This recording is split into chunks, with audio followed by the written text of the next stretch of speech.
Welcome to the Pillow Fright Podcast. I'm Elissa. I'm Kay. And I'm Emma. And we are your three besties here to chat with you all things news, reviews, and horror. Oh my gosh. Well, happy birthday, Elissa. Thanks. Happy birthday. As of the recording of this podcast, my birthday's in 2 days. So it's my birthday for like a week. Yay. And it was nice. It was fun. Do you feel older and wiser? I certainly feel older. That's for sure. But I'm 29 and we're going to stay that way. Yeah. Did you guys watch anything good this week? I ended up watching a lot of stuff. I don't know if I would say good, but I watched Jigsaw.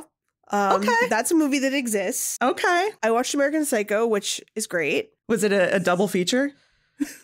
No, I watched one. I watched American Psycho on 4th of July because it just seemed appropriate. Yeah. Okay. And then I think America. That's a good 4th of July movie. And then I watched Jigsaw like a night or two ago. And I also watched Pearl again. That makes sense. Yeah. That makes sense. You seem like a Pearl fan. No.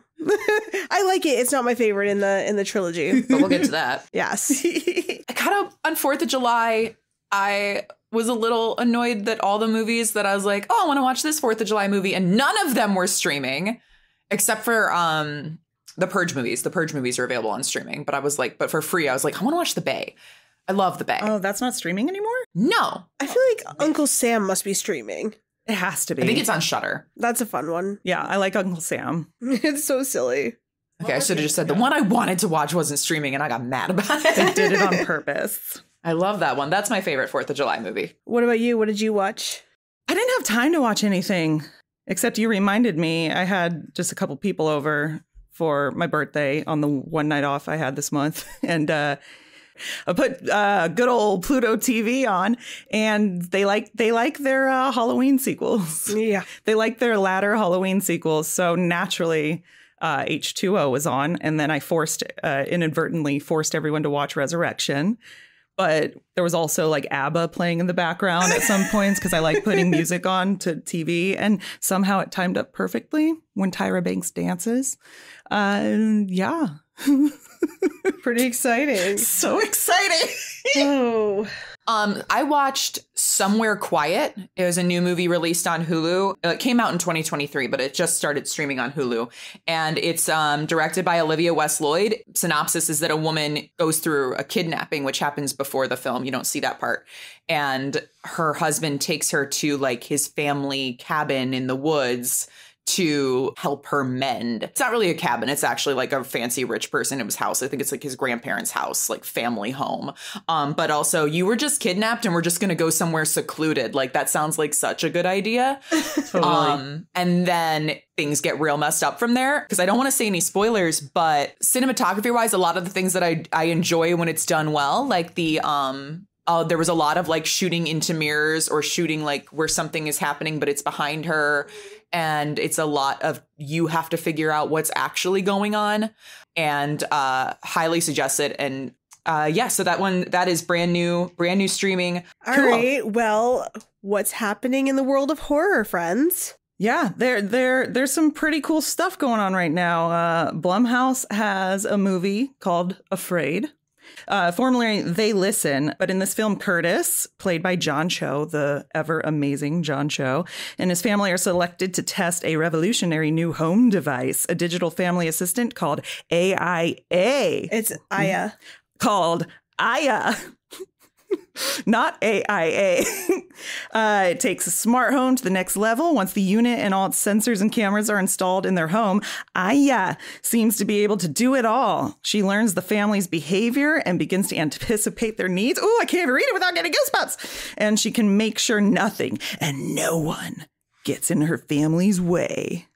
Ooh, so it's like Monkey Shine, but with AI. Yes. Or it's the Treehouse of Horror episode with Pierce Brosnan when the house falls in love with Marge. You know, oh this my stuff God, is I forgot scary. about Smart that. homes are terrifying. Well, I like that it says that you can. I watched the trailer because I mean, if John Cho's in it, I'm gonna watch it. It's an instant. I've loved him. I've only loved him ever since he got into horror, though. Like, Yeah, I'm very he's getting specific. into the horror realm. Did he just get hotter when he started doing horror? I think that's how that worked. I think that's how that works. Because I wasn't ever attracted to him, and then he's in a horror movie, and I was just like, hello. It's that sense of danger, sense of fear. It kind of reminds me of a book we read in Losers Book Club called De-Evolution, and it's all about that smart home shit. And yeah, so I highly recommend that for anybody listening, and y'all, especially if you're into the new subgenre of AI horror, I guess. Well, and Blumhouse also said that they were there's an AI universe of Megan, and then there's going to be like a Soulmate, the sex doll one, right? That's what because I got confused. I didn't realize there was another one. So I thought, wow, they really are going big with the AI. Megan grew up. All right, guys. Well, I've got gossip. Like, love it. So normally I think that I try to stay away from speculative news, but since it came from the horse's mouth, so to say, I think it's a game to chat about, right? Yes.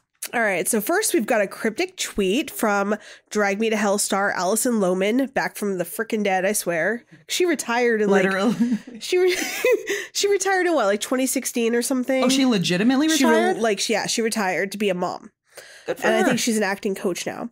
But she basically teased a sequel to Drag Me to Hell on Twitter. Someone had written to her and they had said, speaking of underrated, I need Allison Lohman comeback movie with a clip of Drag Me to Hell attached. She reposted the tweet and she wrote 2026 smiley face. Oh, right? That cryptic. Okay. Oh, and so in 2022, on a Reddit, like Ask Me Anything, Sam Raimi said that he was actually working on Drag Me to Hell 2, that pre-production had started, and he was eager to see how the story could be continued in a long-awaited sequel. The team at Ghost House Pictures, Rommel Adam and Jose Canes, are trying to come up with a story that would work, and I'm anxious to hear if they do. So that sounds promising. Anything Raimi can come back to the horror world with, especially this. Yeah. I'm very curious and excited. I am too, and I'm especially curious to see if he's going to direct it. Oh my gosh. I would watch that movie. Or one of his protages from Evil Dead. The Evil Dead. He has so many these days. Ooh. Maybe that's how he's training them. He's doing a Rodriguez style film camp. Maybe he should add some female directors to that roster. Just saying. All right, then we have my boo, Joseph Quinn. He's dropping all the hints that he's coming back to Stranger Things season 5, and that he would be spending some time with his former castmates and show creators in the future. So that's my news. Well, for new movies that are coming out, we have an August release of Trap from M. Night Shyamalan, and watched the trailer recently and then edited social media, so I watched it a million more times. The song in it is very much stuck in my head, but only the like dun, dun, dun, dun, dun, dun, dun, like and over, and which is in the same way that the Sky Nation song. Oh, that song, man. It's always in my head. Yeah, but like this is great because we're pop stars right now have huge influences, and especially with social media, TikTok and Instagram, and you being able to use music legally, which for a long time like that you weren't allowed to use music in your social media, but it's really boosting not only like album sales and artists that are already out there, but it's really getting a lot of more independent artists, getting their tracks. And so music is just a much more prevalent, it's always prevalent, but still now it's in your social media, it's in your videos, it's everywhere. And using it in your movies seems to be the next step, because between Smile 2 and Trap, we have not only a thriller mystery with Trap, but also a concert. So M. Night Shyamalan opened up about the upcoming film, which stars 2000s heartthrob Josh Hartnett. With a better haircut. Oh, finally. It took a while, but he figured it out. Fire your stylists early. In an interview with Empire Magazine, he responded, M. Night Shyamalan described the movie as what if Silence of the Lambs happened at a Taylor Swift concert. Here for it. Yeah. I think from the trailer, it almost looks single location, which is also really cool because I like when maybe just from the trailer, and I like when there are those type of constraints in a film. I think it makes it seem more realistic. Maybe it's not single location, but everything in the trailer was at one part. But maybe that's the twist. Maybe the whole twist is there's a second location. Who knows? I mean, it's a big location. It's kind of hard. It's not like he's trapped in a house. He's trapped in like a stadium. Right. Right. It is a large location. But still, I think it keeps it interesting. And I think it keeps it, the film itself is trapped at a location. Everything is a trap. Everything is a trap. I love that. He also said that he wanted the film to be original and a unique experience for viewers. So I'm wondering, considering he is known for making original and unique experiences, that's his whole thing. So I'm wondering what he's going to do to make this one so different. I hope it's a good one. Yeah. Looking forward to it. And at least the album seems like it's going to be good. Yeah. And the singer, the singer that the concert they're at is Lady Raven, and that's played by his daughter. Cool. I'm into it. Yay. Awesome. So yeah, Trapped is going to hit theaters August 9th. So we just got to wait till next month. More serial killers. Serial killer summer keeps on going. Well, let's get back into serial killer summer with a movie everyone's been waiting for, the conclusion to Ty West and Mia Goth's X trilogy, Maxxxine. Maxxxine. We're not into Maxxxine at all. We're not into the Maxxxine universe. If you couldn't tell, I mean, if you're watching this episode, you can see we're all Maxxxine right now. She had some good outfits this one. They're so good. I mean, of course, we're going to do spoiler free first, but I will spoil the costumes. They are fabulous. They are absolutely fabulous.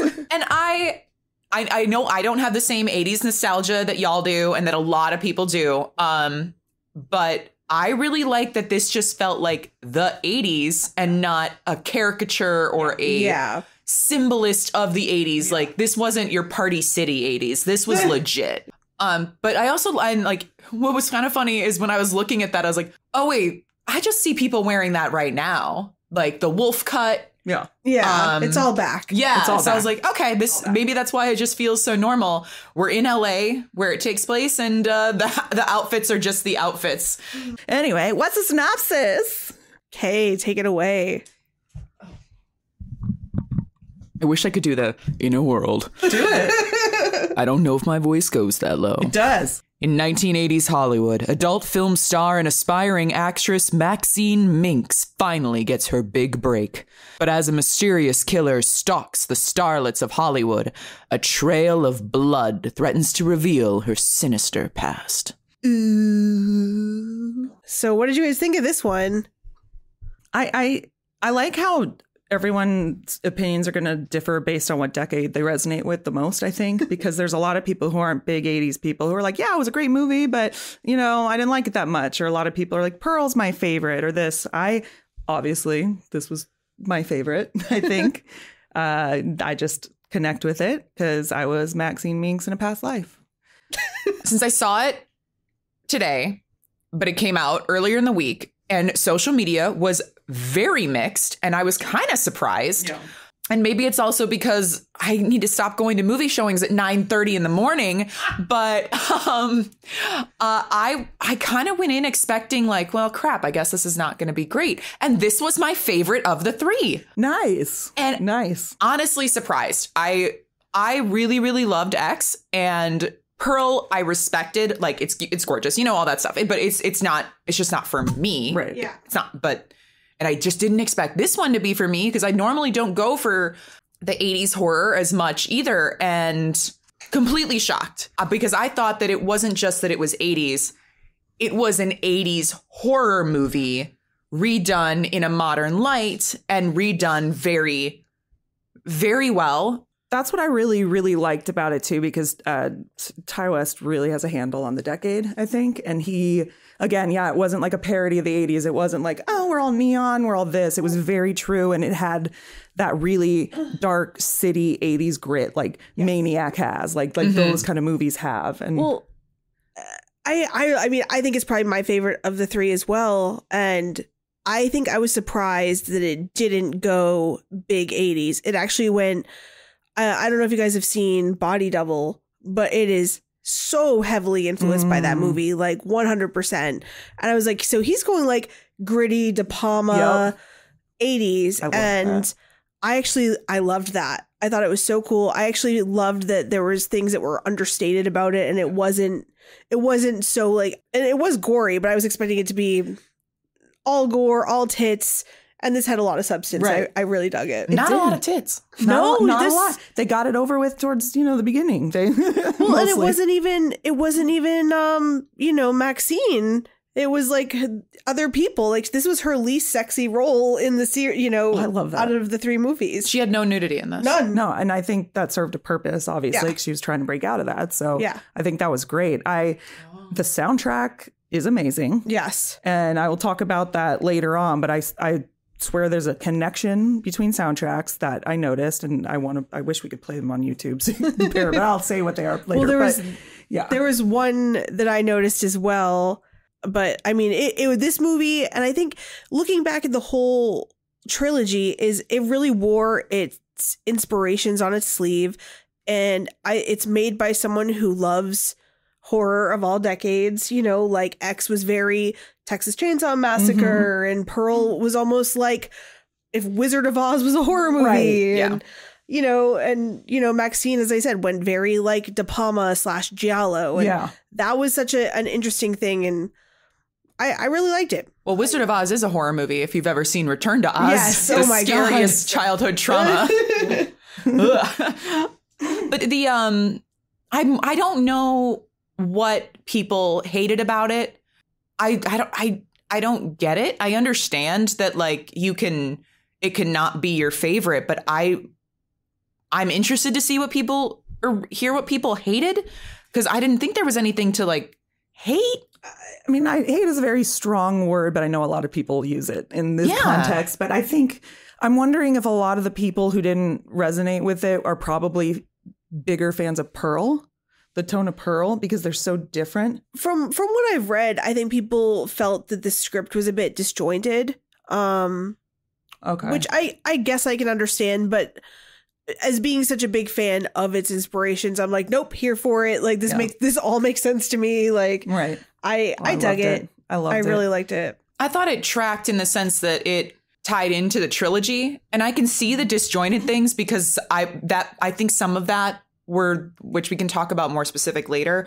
Some of those were the things that threw me, but then how it was brought in the afterthought, I think it took maybe like 3 or 4 times of it happening and then being like, oh, it's the typical 80s movie. I just needed to see the one shot that like clicked in my brain to be like, that's why this is happening. Yeah. I think a lot of people, or at least online that I saw had negative comments or anything, they didn't like it. A lot of them said they didn't like the resolution. The third act is it's gonna lose you, or you're gonna go for the ride. Yeah. But I have no issues with it. We'll get to the spoilers, but I clocked it pretty quickly because I have a weird brain. I was like, oh, that's this person that was in X. Yep. And and that's probably another thing too. I think people thought it was predictable maybe. And I think another thing is that I read somewhere someone said that Ty West was a director who made movies off vibes and not story. And, I guess it's a way of saying style over substance. And I think I'm okay with that. With films are stylistic. They can be very stylistic. Well, and his films are extremely stylistic. Each one is a different level of stylistic. I mean, X is Texas Chainsaw, but clean and crispy and gorgeous. And you can I see that entire movie in the color. Like I know what that film looks like. Right. Pearl is Technicolor on crack. It's sunny.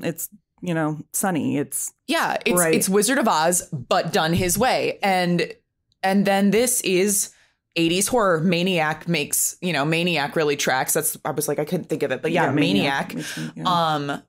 And that was especially with like the night and all that, but done his way. It's cleaned up, gorgeous versions. So, but the thing is, a movie is something that it's an experience. It's supposed to take you away. It's supposed to have you enthralled, and that's why you watch the movie instead of reading a book or whatever. You need that escapism. And if the vibe is escapism, then like, yes, movies are going to go for the vibe.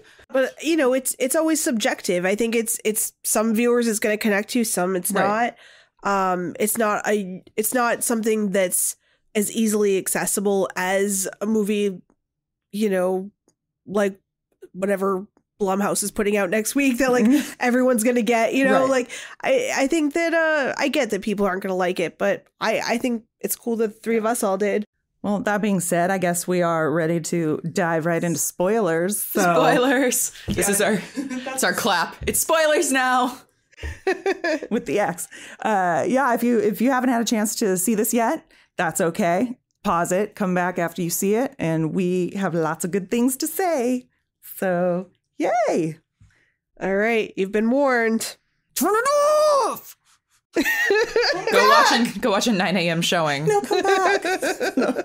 Yeah, go watch a 9 a.m. showing and come back. Oh my gosh. Yeah, I tried writing notes in the theater because I didn't want to use my phone and be distracting. These and notes. I was just like blindly trying to write. Look how bad it gets towards the I couldn't see. I can't read any of those notes. I can't either, so I'm going to do my best. I just know the first note I have was I really freaking love the font in those credits. That's like my favorite font in the world. I believe that font is called Overdrive. It works. It works very well. And I love the music. Everything about that intro. I like that it starts off. It's a big, bold opening. It is literally an opening because a door opens. Oh, yeah. And she struts in. Oh. Does it start with her as a little kid? Oh, shit. I forgot about that. Of the dad being like, now what is... Why is he Morgan Freeman? So tie into X because it's the black and white. It's her going there doing her. It's her as like a little kid. Yeah. And doing her dancing like Pearl too. Yeah. And it's like almost exactly the same dance as Pearl. Yeah. And when I love when he's just like, preach it like you mean it. I will not accept the love I do not deserve. I want to be like you, Daddy. Yeah. I was like, Jesus Lord. Christ.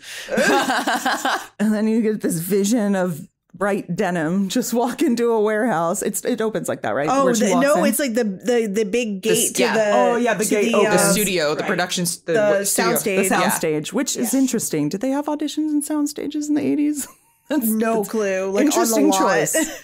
But I just love, like, right off the bat, if you even don't know who Maxxxine is, you know just from her strut who she is. Strutting on there. Cat suit, that denim cat suit. I want it. I mean, it's a really good two-piece cat suit. It's so good. And her hair is big, and because she's in shadow walking in. And the thing is, when you go into auditions, one of the things they tell you got to walk in like you own the room, and she walked in like she owned the whole soundstage. Oh yeah, oh yeah. And they're just like, oh, you work in adult films. And she's still so confident with it, too. She's like, yes, I do. They weren't even as judgy as you would assume they'd be. Oh, so you work in adult films. Okay, cool. Like, if you're like, get out, you sinner. Yeah. But I do love at the end, she like, you know, she talks through and she's just like, you know, I want more for myself. I want more. All right, wonderful, great. She does this like gorgeous scene. She instantly whips out the tears. And they do it in live time. Like they see her getting into process because a lot of times actors need that moment. And the fact that she did her homework and she had that moment to get into character. I love that. I don't need the sides. I know my lines. Oh my gosh. There was one guy in the front row in my theater who was like, yeah, like he was alone and he was just into it, like talking to the screen. It was awesome. I know, no hate for this. But this movie also made me like, she's not my favorite scream queen, like modern current scream queen. But her acting in this is fantabulous. Yeah. It is.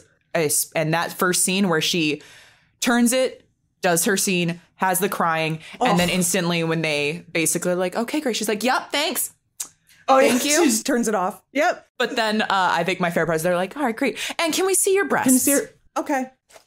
And then it cuts. And that's what I love is that they don't show anything because that's not what she's about in this movie. And then that's that credit montage where she walks out and she's just driving, walking to her new job. Y'all might as well leave because I fucking nailed it. Oh yes. All the bitches I was outside. Like, yes. The actress is sitting there. But also, you know, psych them out because then they're not going to get it. But I did like the one chick who was like... And I love how they were all blonde too. They all have the same hair. Well, they're in for that role, Yeah. you know? That's what it's like going into a casting. It's literally, You think here you're is the 8 only other hero. Muse. Like, the exact copy of you walking into a room, but just be the best you. It is the worst. That was the upside of tape at home audition.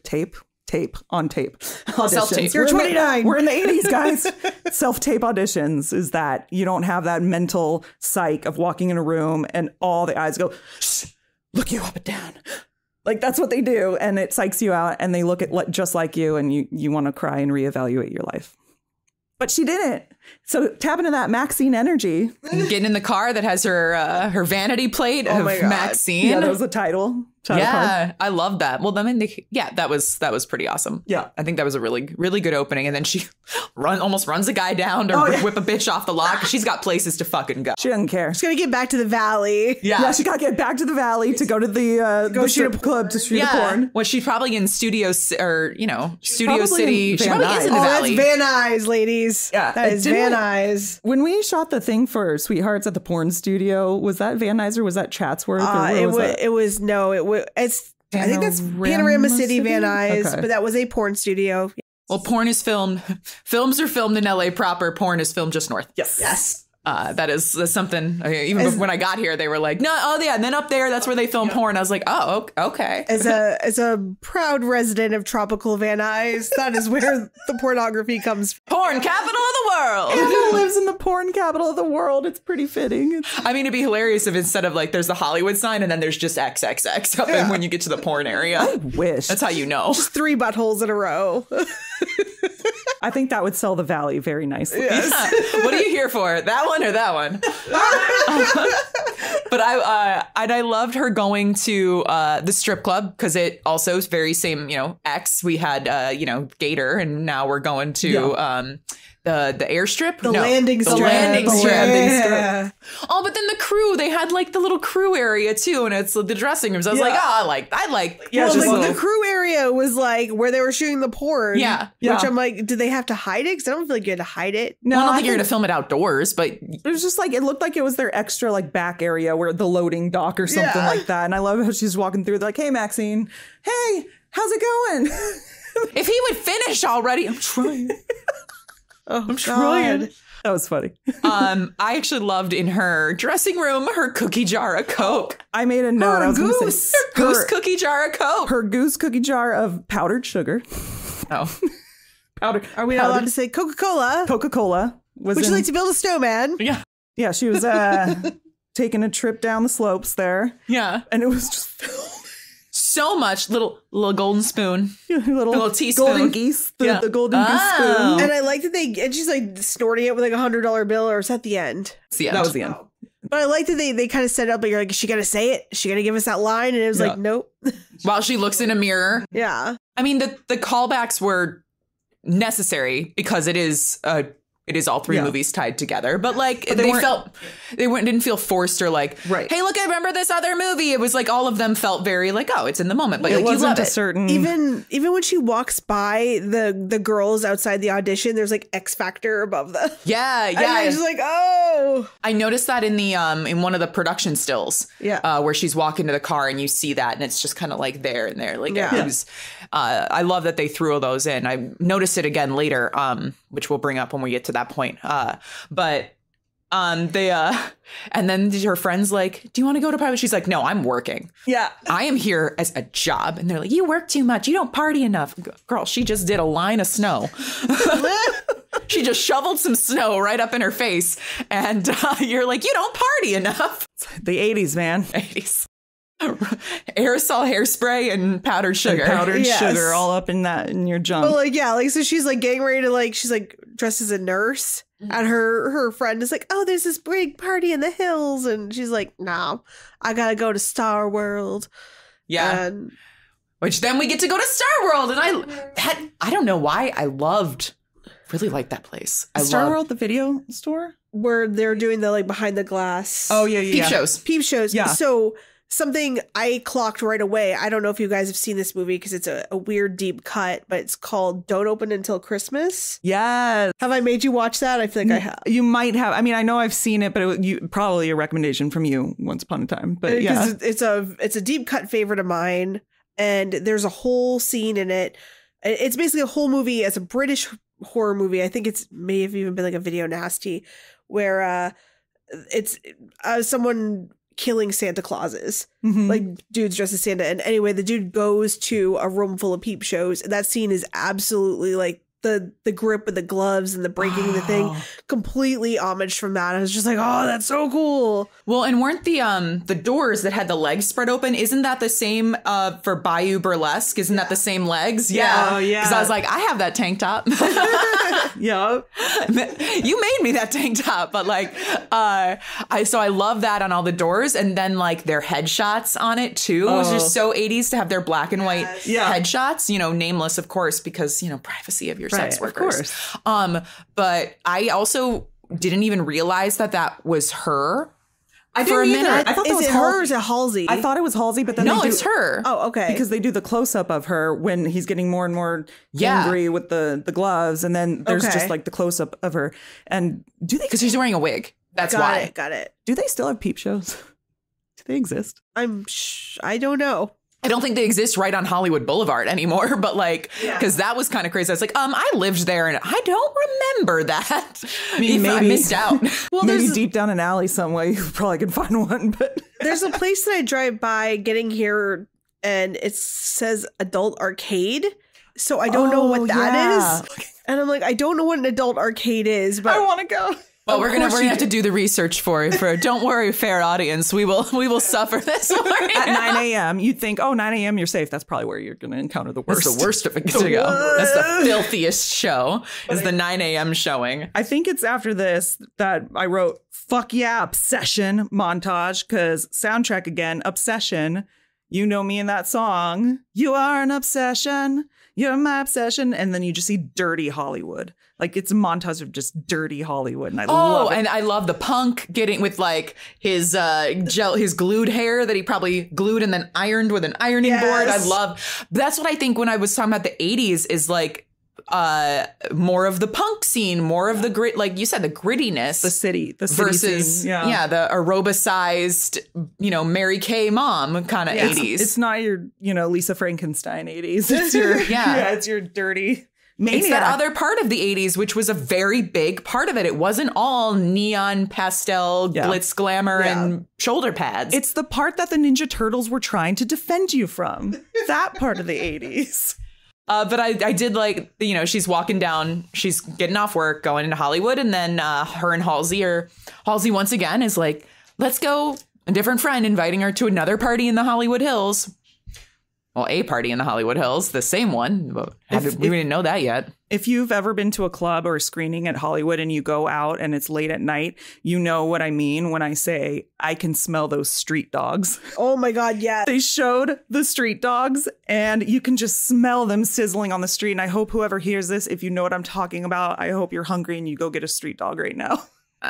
Bacon wrapped street dogs. That's a thing. Oh, I'm hungry. I know. I'm so hungry too. Let's get street dogs. Gosh. I've never had an LA street dog, and it's not going to happen. I am afraid of it. Okay. They're pretty good. I'll eat street tacos though. That's my jam. Street tacos all day, but a street hot dog, just something about. I get it. I'm not into the glizzies. I'll eat anything off the streets. The thing was like, no, I don't want to hear her talk about eating anything off the streets. You're disgusting. Not those streets. Hollywood is filthy. No, it's still gritty. It's still disgusting. That was the main thing when I lived there. I was like, why is it so dirty? Yeah. Like, that is not the LA that I was prepared for. But if I think maybe if I'd seen this movie, there wouldn't have been such a culture shock. I think people think Halloween is Beverly Hills, and it's not. It's definitely not. No. I loved when we got introduced to Leon, the video store clerk guy. Favorite character. I wish they fleshed him out more because he was so chill. He wasn't a stereotype of any kind. He was just a chill dude who worked at the video store. Who was his reference though? And he was wearing a Judas Priest shirt. I know that. I mean, I think it's probably a lot of people. Yeah. It's hard to tell, but I'm sure It's maybe like it was a glasses reference. with the tape. Yeah. But he's still punk. What was on the back of his vest? Was it because off the top of my head, I'm thinking the kid from The Gate. You guys remember The Gate? Oh my God. Yeah. Talk about a nostalgia movie. Well, because he's got the glasses and the vest. Yeah. Yeah. But yeah, he looked great. The video store was awesome. Oh my Even God. the adult section, but still, the video store aesthetic was wonderful. Right off Hollywood Boulevard. Not Hollywood, but they left Hollywood at that point. But wherever she lived. I thought it was Hollywood. It's all Hollywood. Somewhere, some part of somewhere. Not farther from where she was, but now she is somewhere else. Yeah, because then she's like leaving and she's going down an alley. Yeah. Oh my God. Oh, fuck. I love this scene so much. Like, you see somebody following her and they like have that like giallo switchblade and you see them in the distance, and when he gets closer and she's got her freaking gun, but when you turn around they actually reveal him. He's dressed as Buster Keaton. It's so funny. Well, and we saw him earlier in the montage when we're also seeing a Charlie Chaplin and a Wonder Woman, and he's there. Oh, okay. Which I did like, because if you go on Hollywood Boulevard now, you see like a Transformer and Spider-Man and Batman, but back then, you're seeing Wonder Woman. But yeah, that's the street Charlie. performers. Really quick though, I want to go back to that scene because she walks in and she says, "Who name all the actresses who are celebrities that started in or horror. that started Name in five horror." actors who started in horror. And he said something like before that scene ends about, "Oh, I'm not trying to get in your pants." Was he gay, or were they best friends, or were they dating? And that's why he said that. I couldn't get that. Yeah, my husband and I discussed that a little bit, and he's like, I clocked him as like he was supposed to be just openly gay. That's what I thought. I'm like, I mean, at the end of the day, I think it was just supposed to be like one of her besties or something, Okay. Well, I think that if he was gay or straight, he did make the comment like, I'm the only person not trying to get in your pants, which doesn't necessarily mean he's gay. But I also think that what I liked about him is that even if he was gay, his sexuality was the least interesting part of his character. It wasn't his character. Because later on, they're laying down together and she doesn't have pants on, which, if you have a gay bestie, like I would do that too with my gay bestie. But like, I couldn't tell the relationship. So same. But I would also do that with a guy friend that I trusted. Like, if you feel comfortable with someone and you know that they're just a comfortable person, you because just fall like asleep with them on the couch. It doesn't matter like male or female if someone's attracted to you or not, or if they're just like a platonic relationship and you're just there. But of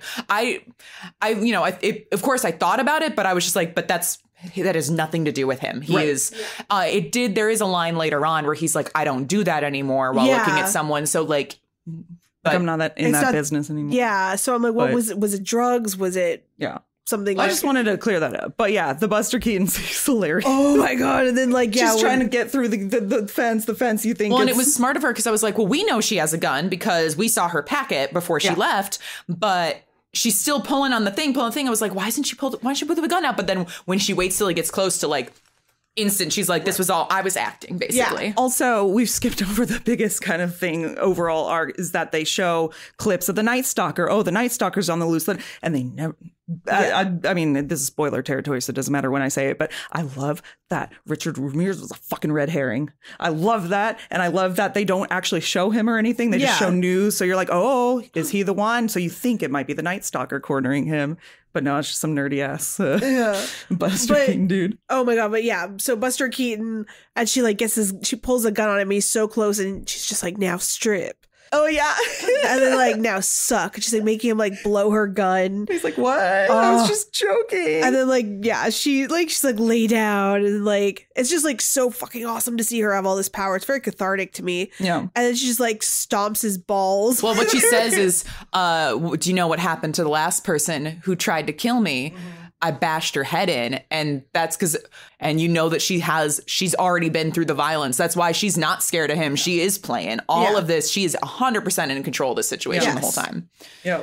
And then she ball stomps him. So, which was done. Screaming. I was just so obsessed. The effects were so good. And you know what? We get so much violence against women and breasts and slicing and dicing and all that. It's about damn time we get some ball action. And she exploded them. Ooh, yes. And they had it was like, no, you are not hiding from this. It is straight on POV, ball squishing, splat, like a sack of like a water balloon.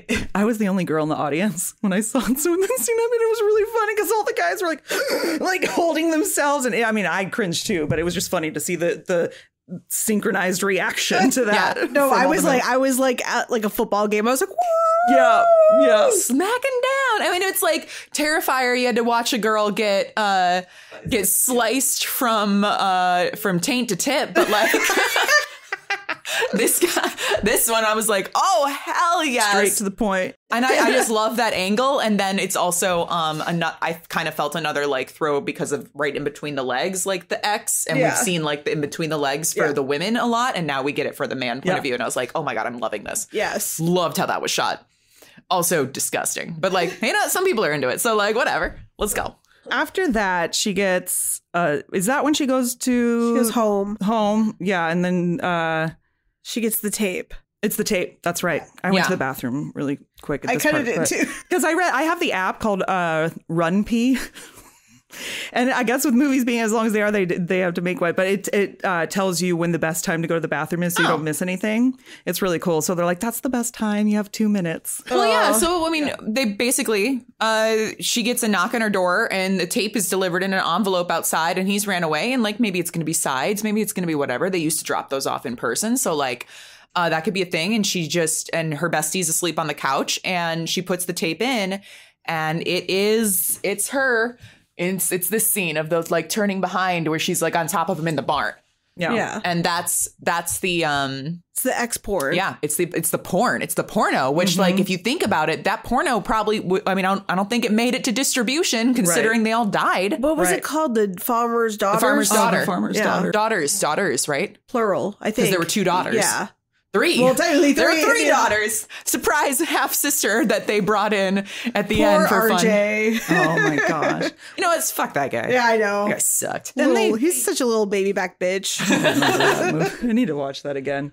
But then they show a video recording of Halsey and the other girl, because we didn't mention that, because Halsey also was going to the same party. Yes. And as the porn girl was. But you don't know that they're same party because it's 2 separate women at 2 separate locations, and then but they show that it's both of them. Yeah. Mm-hmm. They're focusing on Halsey, obviously, because she is the Drew Barrymore in this movie, where they promoted the hell out of her. Yeah. And they show her really early. Yeah.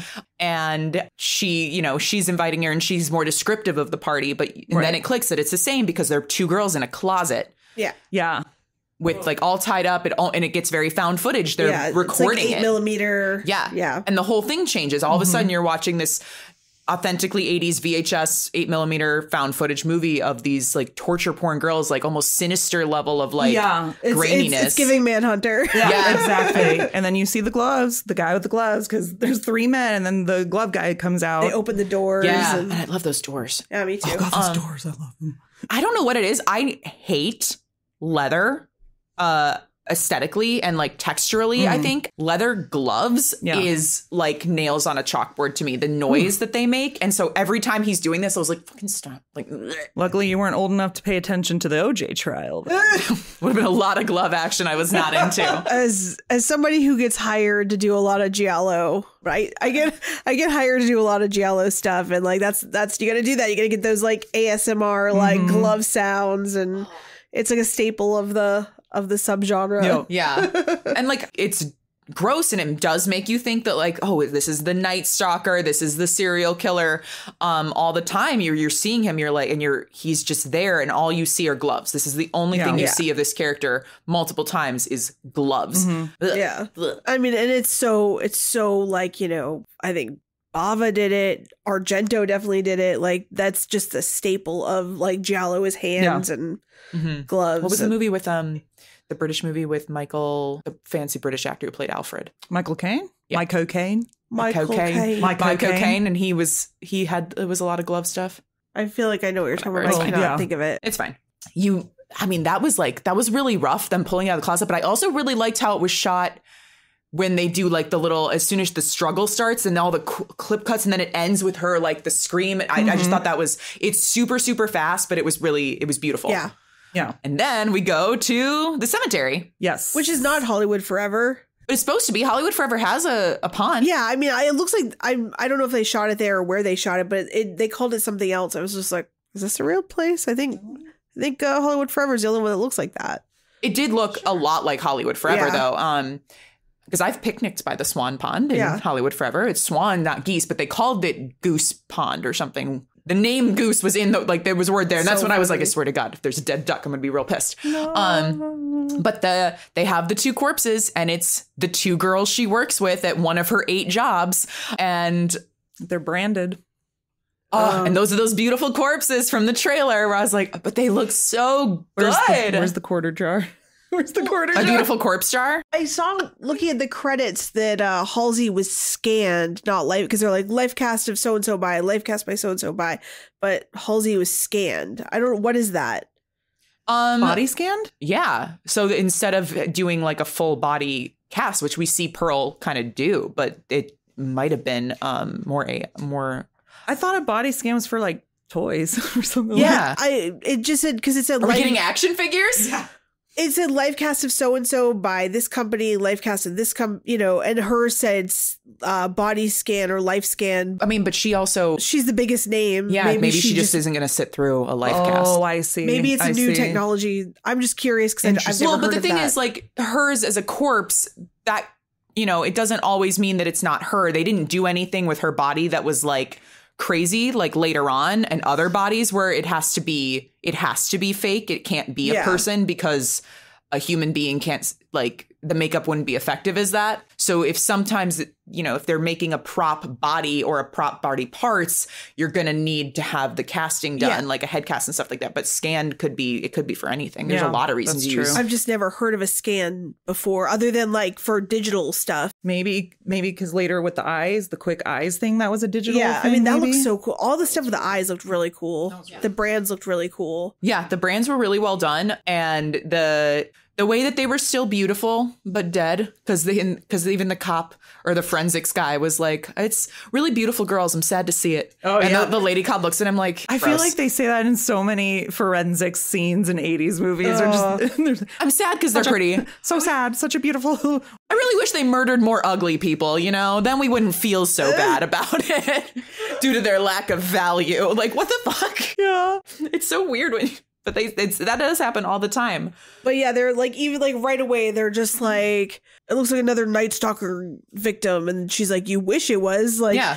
Like, they clock right away that it's not Night Stalker. Well, and the fact that, like, it's a big name profile case. So obviously every cop wants to be the person. Now I get to be on the big name case. And she's like, yeah, obviously you're a star fucker. Like, basically is what she's saying at that guy, because you wanted to be famous this whole time. I sort of thought it was just easier to, like, instead of doing investigative work to figure out what happened, to just decide it's like, oh, it had to be this guy. Yeah. Oh, yeah, because now we can just tack it on to everybody else, and we don't have to do the we don't have to do the work, but we get the glory, kind of a thing. But yeah, I liked she played a good cop. I haven't seen her in a ton of roles like this. She but Michelle Monaghan did a good familiar. Michelle Monaghan. Yeah, she wasn't she in that show with a guy from what was it called? It was Aaron Paul, and it was Hugh Dancy. It was a Hulu show. It was about a cult. Oh, The Following? Oh, wait, no, not The Following. No. That was Kevin. Speaking of The Following, is this where we meet Kevin Bacon? No, Kevin Bacon comes in later. Because she gets that envelope, right? So she or wait, no, she doesn't Kevin get the Bacon envelope. shows up. She gets a phone call. She goes back to set, and that's when she meets her co-star on the windshield. Yeah. But she goes to set. She has to. No. She goes on set and she gets to do the tour. Sorry. She gets to do the little tour. The director takes her. Oh, I love that part. That seems so good. I don't know the quote. I'm gonna have to try and pull it up. But whatever the director says to her about, like, making a bloody movie or something, I'm like, I want to say that on every set I'm on. That's gonna be like.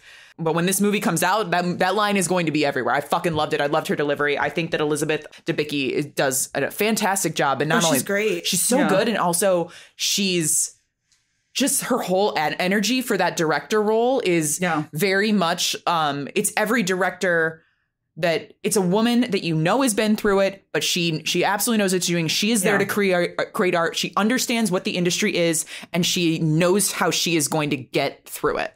And she's a red herring, isn't she? Is she supposed to be portrayed as a red herring? Because I saw her as really. I thought she was going to be the killer and stuff. Yeah, I mean, I didn't think she was, but I picked it up like pretty quickly. But because the wording, like, are you willing to die for it? And like, are you willing to get your hands bloody? And like, she just seems like that, what at the time too, that you would very blatantly think would be a red hair. To me, it felt like she was playing like a female, like Peter Bogdanovich. You know, like that sort of vibe as a director. Like she even had the little scarf and the glasses. Yeah, But I also love that. Are you willing? Are you willing to treat this like it's life or death? And Maxxine goes, "It is for me." Yeah. Which it is, because she is. This is her life, or she will die. If I do not have the life I deserve, it's basically like for me. Yeah. Whenever she says I will not have the life I deserve, she was like, I will have this life or I will have nothing. Yeah. Like this is life or death for me. This is my entire life. Yeah. And she's finally getting her. And that's, I think that's also some of the things that started to be like, I was like, oh, this is a little bit weird, was when she's staring at the Bates Motel, and she's staring at the house, and like Pearl's in the window. And I know that if you go to the actual lot, at least on Halloween, they have her rocking in the window. Always there. Yeah. Yeah. So, I was like, oh, but now she's seeing it as Pearl. And I was like, okay, wait, it's the thing. I mean, now that we're in spoilers, it was the flashbacks. It was like the random flashbacks where I was like, oh, this is taking me out of it. Yeah. So she's basically committing that she's doing this. And, then that's when after she goes back to her car, and the note on the windshield, which I loved, where she's just like, I love how unbothered she is by everything. But then if you think about it, like she's been through hell. Yeah. I would also be unbothered by literally. Right. Yeah. She's literally like, a note on my car. Until you watch an entire crew of people plus your fiance get murdered in front of you and have to kill some homicidal old lady, then you know your daily anxieties maybe seem big to you. Yeah. But yeah, and she describes it for a good time call, which fits. Yep. And then it was her childhood yearbook photo, which is crazy. It was a childhood yearbook photo. And also whenever she's at the set, they show the protesters too every time too. There's the sign that always says like, was it Hollywood took my daughters. Yeah. Took our daughters. Yeah. You know, that guy gets a lot of screen time. Cowboy, angry big cowboy. Every time I saw that sign, I'm like, okay, I think I know where this is going. Yeah. I think I know where this is going. But yeah, she calls and then you hear, hi, I have the same accent as you. I know you. I'm my employer, blah, blah, blah. I forget what he said, but he's like, meet me here. Yeah, it was like at the Bonaventure. At the Bonaventure. Yeah, with that judgy ass server. And it's sleazy Kevin Bacon with his gold ass teeth. That was weird, actually. The gold teeth threw me. I was like, why, bro? It's like, if you're gonna have him be a sleazy Southern man, like just go big. Just have him be as sleazy as possible. And just like his whole like foghorn leghorn vibe. On the bot. Yeah. You know he likes me at julep. Yeah, he does. He's drinking a Bloody Mary. It's fine. Like, I'm a PI and my employer, blah, blah, blah, my employer. So he clearly has an employer. I do declare. Like, your past, are you sure about that? If Daniel Craig was not available.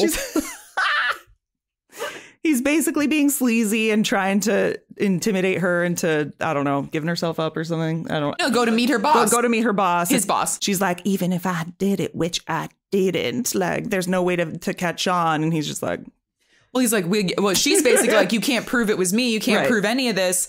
Like, what she's saying is you're not going to be able to like arrest me for it. And he's like, I mean, very different words, but it's basically like, it's not about you getting arrested. You will never work again. Yeah. What do they say in the famous thing in the industry? You'll never work in this town again. You'll never work in this town again. But he's like, my employer is a very powerful and influential man, and you will never work, which for her is way worse than going to jail or going to prison. Right. So he does have her, but then she doesn't go, which surprised me. I actually thought we were gonna it was gonna take a different direction, but she's just like, because he gives her Kim. He gives her an envelope, right, with an address to go to. Yeah. And I did like that the newspaper article was like the Texas whorehouse murders or something. The Texas porn star massacre. Yeah, there we go. Texas porn star massacre. I was like, that's great. Because it was Texas Chainsaw Massacre. Literally, the Texas porn star massacre. So that was, I thought that was great. That was well done. The call outs, they were done very well. So yeah, she goes home instead, and you have your detective's suspicion scene, and well, she meets with her agent / lawyer. First the detectives try to talk to her, and she's like, I don't talk to cops. Yeah. He wanted to be an actor, and he's like, the detective guy, they try to do like the funny Bobby Cannavale. Yeah, which he's good in it, but like every time she's like, bro, why do you keep fucking that up? Yeah. Why are you trying to play a cop? Just be a cop. Yeah. But that is what I felt about him. I always wanted to be an actor. Yeah, but you're acting right now. Just like do your damn job. But he was fun. Yeah, I love that actor. He's great. He's great to watch. I mean, typecast as a New York City police detective, but I'm like, look at you. You made it to LA this time. Good on you. That and he plays Melissa McCarthy's love interest in like everything. I was gonna say, I love him. Like, is he like the third in her marriage? He's in Spy, the Spy movie, right? Yeah, he's What's that in called again? Spy. Oh, it's just Spy. Yeah, that's right. No, he's great. Well, yeah, where do you go next? So she doesn't go. Psycho House. Oh yeah, that's when we meet her lawyer, right? Yes. No, wait. Does she go back? She goes back to set. She goes back to set because I forget what that was, but she goes back to set for the live cast. The live cast. Oh yeah, great scene. Very claustrophobic. Oh my god, and like the way that they make it like drip so she looks like Pearl, like her face looks old. With the extra wrinkles and the sagging, it's creepy the way that they shot it, and it's so claustrophobic because I thought now you're supposed to have a straw. They put straws in your nose, not your mouth. Okay, because like her nose was almost covered, and the makeup artist just like 10 minutes, bye, like peace out. And I would just be sitting there. I always wonder if I could ever do that because that's like I've done it once and it was horrible. My God. It was really bad. I don't like doing it to other people. It's because I've done it to myself or not. I've had it done to me, and it's awful, and it's really, really claustrophobic. You can't move. And it's also that like it's so heavy and it's oh god, it's not a fun experience. Maybe that's why she got scanned. She was like, maybe because then she like starts thinking about Pearl's hands all over her, like rubbing her all over, and then she just falls back and she's like peeling it off and. But you can't peel that off. It's goop. It's everywhere. Falling back. It's now in your nose. It's the whole thing. And then she comes back and she's like, fuck. Yeah. But also good for that actress because she's great on Yellow Jackets. Love and her. She's getting more and more roles. So like she was in Boogeyman. She was in Boogeyman. She's also going to be. She's in the Heretic. That's coming out. She's in one of the girls. Another A24. Okay. So, but she's great. Sophie I think she's Thatcher. Yeah, she's so pretty. I love her. Yeah, I love her. But I really, really like her in Yellow Jackets. I think she does an amazing job. But then we go back to set. I think, is this when she walks out and Kevin Bacon's in the car? Or wait, no, she's in her car and notices Kevin Bacon following her. Because I love when they're like... She fucks him up. Yeah. They're like, on the radio, here's St. Elmo's Fire from the new hit St. Elmo's Fire. And she sees him following her, and then St. Elmo's Fire's blasting while she's just like takes the keys and she's like jabbing him, and then she just kicks off his side view mirror. Yeah. And I just love that with St. Elmo's Fire so much. I need to get better about putting my keys in hands like that because she did it so effortlessly, and I was like, I have to literally exactly do it. Yeah. No, I do it all the time. Yeah. I get that like sort of anxiety if I'm like somewhere alone and I'm just like, stay the fuck away. Don't follow me. Yeah. Like, I have a Wolverine claw thing. That's great. That's pretty cool. Yeah, it's normal, but then when you squeeze down on it, it literally really hard plastic claws with really sharp edges that go under so that if you would get skin and then you release it and it traps the DNA.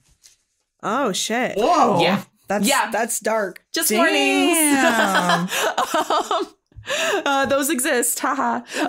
But she, and then he's like, now it's personal. It's like, well, you kind of already made it personal, bro. Yeah. He was all like, it's just business, me ruining your life, but do not worry about it. And then until your face gets messed up. But he went, I mean, we'll talk about it more. But that guy goes through it. Good. I love it. He does. But so then she goes to her lawyer / agent. Yes. And fills him in. And he's like, it's like a Giancarlo Esposito. Yeah. Love that guy. He's so, and the Breaking boys. Bad. Yeah. So good in everything. He's everything. That man's voice is like. It's just so intimidating by how calm his demeanor is. And I love him so much. But yeah, he's just like, I found you on the streets. I am the streets. But yeah, he's an agent who represents a porn star getting into Hollywood who also, and then he's like talking to someone about bear bonds when they get in. Because he's an entertainment lawyer as well. Right. But I was like, but this guy's done some mob dealings, essentially. That's the vibe. He does the dirty work. And when he says like, don't worry, like, no, they fuck with you, like they mess with me or just that whole thing. And I thought for a second, maybe he's a red herring. So she's telling him. You're just like, everyone is a red herring. You're all red herrings. I love it. I just, why not? But he takes care of her in like in a good way. Like instantly, you're my lawyer. We have I can say whatever to you, and he's just like. She needs someone to talk to. Yeah, she has no one to talk to. Yeah. And I love that they like cut out like it's like not her repeating all the same shit we already know. We're not getting Silent Night, Deadly Night flashback times 8 because that would have killed it for me. But I just like that he's just like, yeah, okay, because he's definitely seen worse shit. Yeah. So he's just like, okay, well, all right, let's handle this. It's fine. You go home and you study your lines because now you're an actress and this is my problem. Oh, yeah. Go home. What does he say? Like, let Teddy handle it.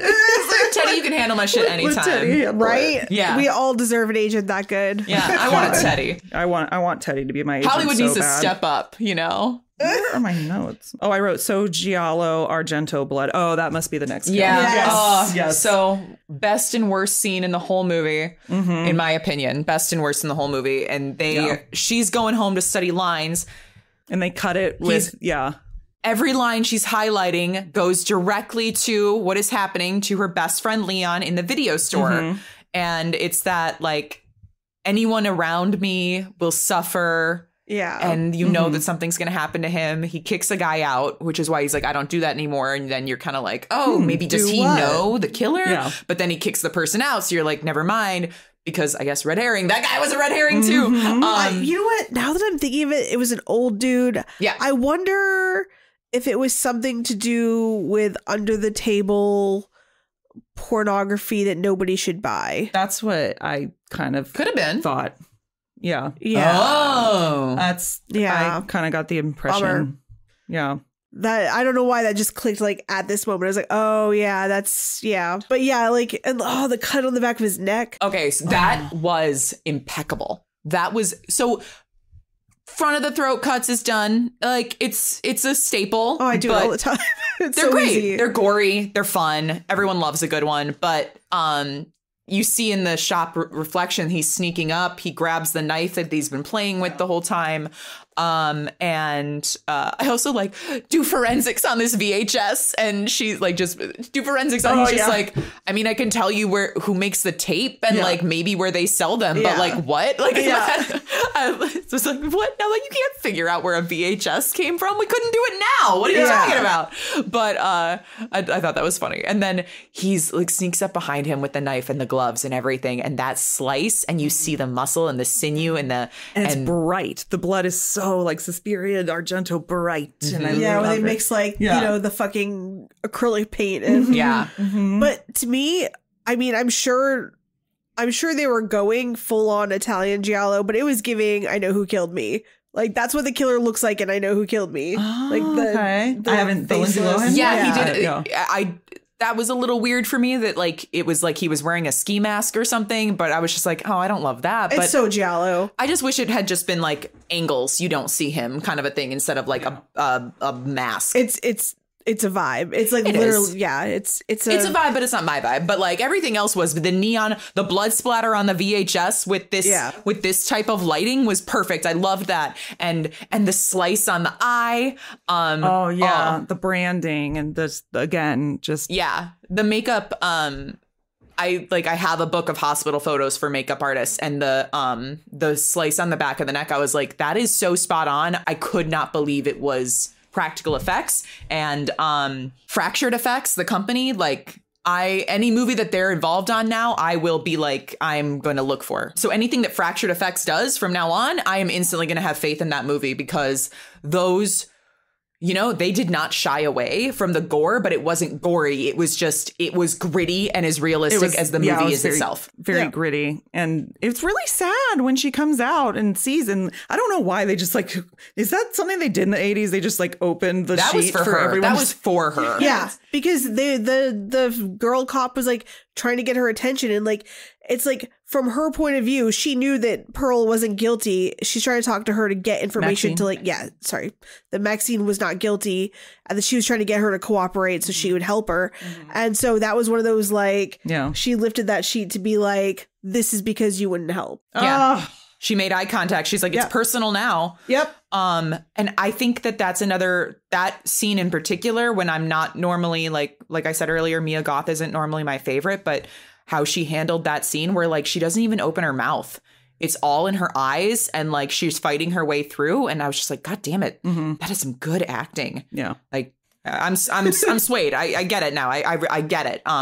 She's the epitome of like survival trauma final girl from the other movie. And when we see the final girl later on in life. Yeah. And everything she's been through. And then we go to the police station and she's, you know, just among the dead bodies. She's like, I know. And of course, this guy's still going to be bad cop of being like, you should be afraid. And she's like, you don't scare me. You don't know what I went through. But she doesn't say that. But she's just so sitting back nonchalant, just like, I'm unimpressed. She's whelmed. She is not over. She is whelmed because this guy is nothing. He doesn't get it. Yeah. But Michelle Monaghan's cop gets it and she's trying. And this guy is just literally throwing his dick in. He's literally just trying to be a cop, like act like a cop. Yeah. Yeah. And she's like, you know, we're trying to help you help us kind of thing. And Maxxine's like, how can I help you? Yeah. Like maybe she needs to fight for herself. Maybe she needs to, you know, maybe she needs to save herself. Yeah. Yeah. Like I did. Well, she didn't say that, but that was the I think she pretty much she says something. She says something about the past and surviving. But yeah, when she's like, you know, you could help us save the next girl. And she's like, she should save herself. Yeah. And this, you know, the whole trilogy sort of has like a girl against girl vibe. And so it's on. I love that it kind of comes to that final arc of like, you know, where this movie goes. Yeah. Yeah. It's still. It's girl against girl, but in the same, I don't know. I didn't think that like X didn't have as much girl against girl in the beginning because it was the community, but then she lost her community and because of another woman. Because they weren't competitive in the porn. No, but like it was, they were kind of cunty to Ortega. No, Ortega was being cunty towards them and then she got it. I think they were only being cunty because they didn't like that she was acting really judgy. They thought she was being judgy. She was curious. And then when they figured that out, that's when it changed. Because like she was like into his dick. But that's and like, you know, in Pearl, it's like her against her sister-in-law. And like, you know, in this, it's she's every woman for herself. Yeah. And so I think it's interesting that it comes full circle and that, you know, that's a bit of an arc for her. Yeah. She gets to go back to set and she meets the... There we go. Yeah, she was late. She's like, I gotta go to set. I'm gonna be late for work. And that's when she meets Lily Collins, who was in Puritan 1, because she's filming her flashbacks. Yes. Her flashback scenes. Which I love that. She's like, if you didn't want blood done right, do it yourself. See, that's another thing. I was like... Ugh. And then now we all have blood on our hands, which is great, because Maxxine definitely does. But... It's like, you know, a show of the ropes. She's going to do it because, you know, obviously this director sees something really big in her. She's already said, like, I fought for you. The studio doesn't want it, but like, we're already getting picketed. So why not add a porn star into the mix? You're talented. It's not, I can see past that because I've had to fight past this and I'm here to make art. They're not. I think that you can tell that Maxxine doesn't 100% trust that actress. Because I think that she has a lot of, you know, trust issues in Other Girl. For sure. And yeah, I love how Lily Collins' character, it's Molly Bennett, and she just has this weird monologue. She doesn't even, she's just there for the sake of having a monologue until she says, there's a party in the hills. I'm going, you should go. And then she has like a David Lynch moment of well, I love she does the silent scream. The silent scream. Because also you're like, one, she's on set, she can't just scream. And, you know, Maxxine doesn't get it because this is her first time on a real film set. But also the scream is going to be done in post. Right. But like, you only know that if you've done the screams. Well, also, that's the final shot of a Puritan or something, right? Where she's screaming. She's known for her scream. I feel like she's supposed to be like... I can't think of that. From Suspiria. What's her name? Jessica Harper. I feel like she's supposed to be like a Jessica Harper. I can see that. Yeah, that was like the vibe I got right away. Yeah. But she's so cute and British, and she's, you know, I love that she's the British playing the American, just like Mia Goth. And brunette and everything. Like she is a Mia Goth, but not Mia Goth. But she's basically just like, do whatever the director tells you to do. She knows what she's doing. You'll be fine. You'll keep loyal. working. Yeah. Little does she know she wasn't going to keep working. I know. Well, then the director says, we need you on set Monday. Let loose this weekend. Have fun. Deal with whatever you're dealing with and get it. Because from here on out, you're mine, essentially. Yeah. You belong to this film. And then she's like, I fucking plan on it. Yeah. I plan on it. And that's exactly what she goes to do. She's like, I'm not letting this get in the way of the laugh I deserve. The laugh I deserve. And then she has this is the club scene, right? Well, she puts on her war paint, which I love. We get a montage of her putting on her war paint. And I was like, bitch has got an airbrush. Okay, let's go. What? She knows what she is doing. I love that look. It's the warrior. It's the it's inspired by more of like a tribal paint kind of a thing. But also the 80s was very big on that. I was going to say Blondie. Yeah, it's very new wave. Yeah, then you see the flashes. Kevin Bacon's there. Why am I doing this? Those are the flashes. And he's stalking her. This club scene is absolute. Like, this is 100% from Body Double. Like, in the scene in Body Double, it's Craig Wasson he's not the bad guy, but he's following Melanie Griffith, and the song in that is Relax. Oh, and in this scene, it's shot very, very similarly, but it's it's Frankie Goes to Hollywood as well, the Pleasure Dome song. Oh, yeah. So, the whole time I'm watching this movie, I'm like, man, this really reminds me of De Palma's Body Double, 100%. And then I get to this scene, I'm like, okay, it's 100% on purpose. It's totally there. And I was so stoked. I was just like, I fucking get this. Yeah. I love it. I love the way they shot her dancing. And he's Kevin Bacon's following her through this club, and they go outside, and there's it's a trap. Oh, but that bathroom, can we just say that bathroom's disgusting? No, I have recurring nightmares sometimes about dirty bathrooms, and I guess that's a thing. It means anxiety, whatever. Oh, go figure. But that scene actually gave me I couldn't. Nope, PTSD. But I also let him have this his monologue in there of I know how criminals think because I'm a criminal myself. Yep. And then he's like, wait, what the fuck? And then she's gone out the window, which I it's so, that entire scene has been done so many times, but not in a way of oh, they did it again, in a way of yes. They go out to the warehouse, and the car lights come on, and her standing in front of it. It's just, and it's Giancarlo just in the car. Wait, it's him, right? Yeah, he's in the car. He's driving the car, and then a guy that you saw in the club comes out and just he was the porn director guy from the beginning, right? Yeah. Thunk. Yeah, I loved it. Splat. Yeah, the way he just with his dogs. When I saw those dogs come soon, I was like, don't you fucking dare. Don't you dare to those puppies. Oh, no. The opposite. And then he wakes up just handcuffed to the car. Beat to shit. And they're all, the three of them are just standing there and, ooh. Also whelmed. They're just whelmed. But, and I'm sitting there thinking they're going to question him. They're going to ask, who's your boss? And they're like, no, actually, we're just going to kill you. Just getting rid of you. Yeah.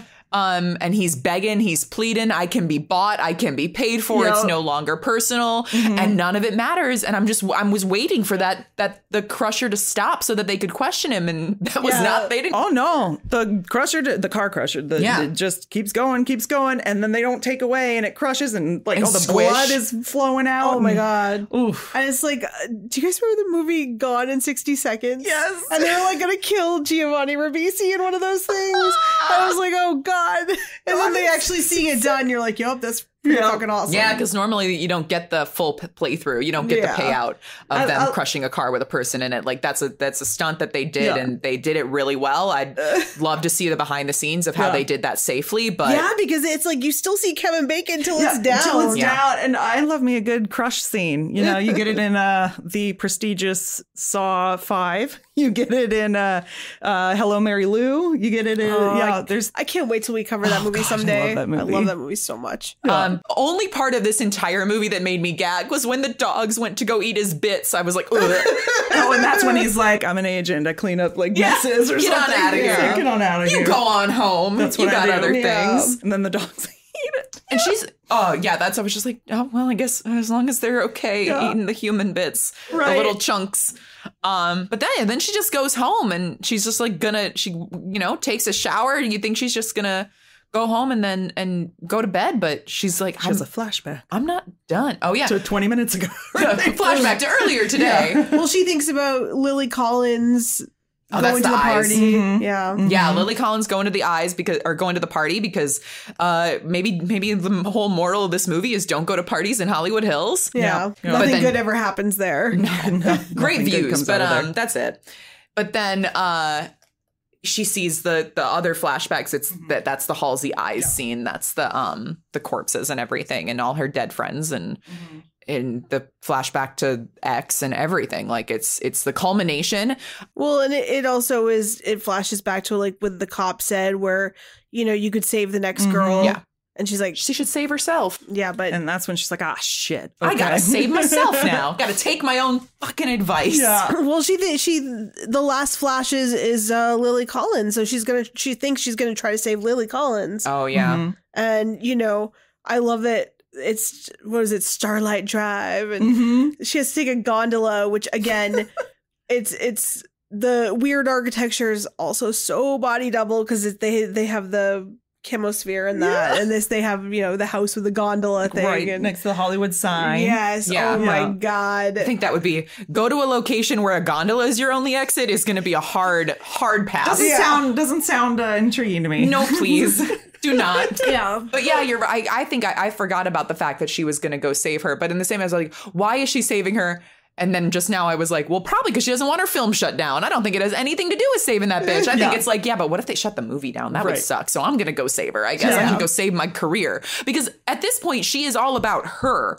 And then like her friends have already died and she goes through this. The only person that she even shows reaction to her friend dying is Leon. Because the only reaction she has to finding about Halsey's death is like, well, I don't talk to cops. What Yeah. did something happen to them? Leon affected her. But, with everything she's been through if she's watched people die, it's going to be very difficult for her to form attachments to people.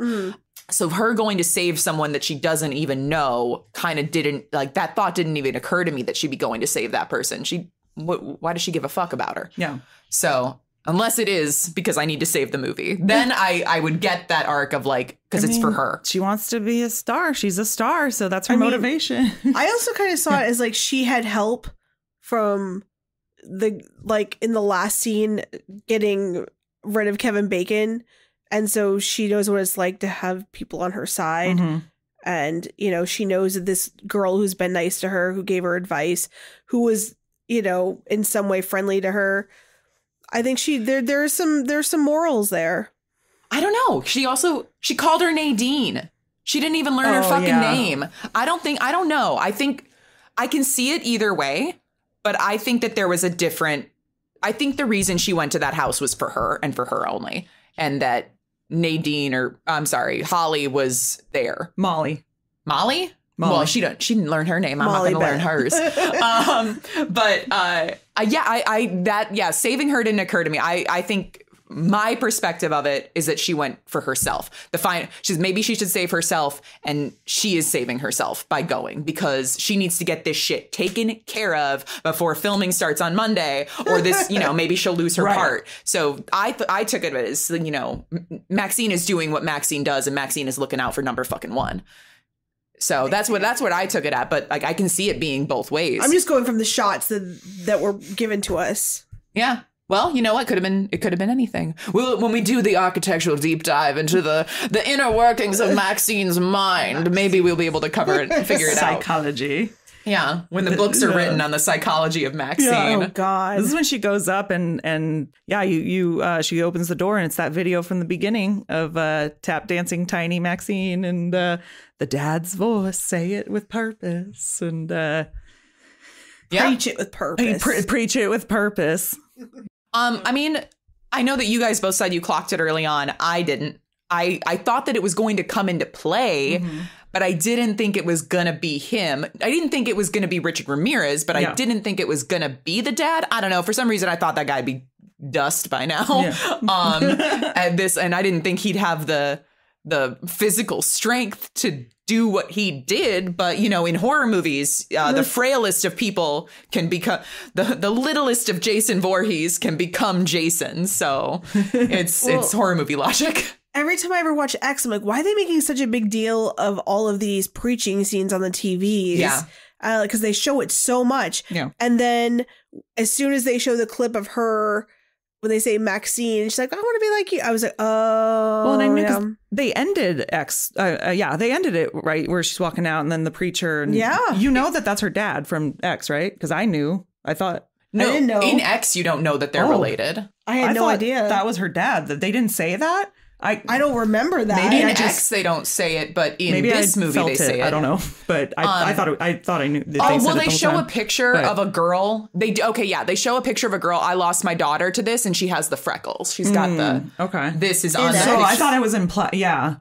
So, and that's why when, Daddy's, that's when they said there was going to be a trilogy with Maxxxine, I was like, oh, they have to expand on that. Like, they have to get into that because that's a big thing. Yeah. I never put those things. I knew it meant some things. I was like, why do they keep cutting to this? Yeah. That makes sense to me. No, yeah, it is in there. You figure out I lost my daughter to Satan, and the girl in this like big old funeral like photo that he puts up there, which is very much like, I literally lost my daughter, she's dead, but they show the girl with the same like very distinct birthmark, which because at first I was just like, oh, Mia Goth has got some hardcore face freckles. Like, look at that. That's so distinctive. I love it. And I was like, it's makeup. Because this is the first thing. X was the first thing I'd ever seen Mia Goth in that I remembered.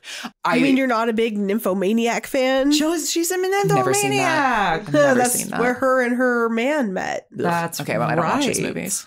But I think that's obviously you give someone a very distinctive feature so that it's easier for you to tie in, especially when you're tying in a child to an adult where it's not played by the same person. And then even when she's doing the final in X, I will not accept a laugh I do not deserve. He is literally speaking under her, which then we get late with this movie where he say it with me. And so even in X, he was saying it with her almost. I never clocked it until the opening scene of this movie. I was like, oh, okay. That I know where this is going. Yeah. Like, well, until you said it, I forgot that it was in X. Yeah.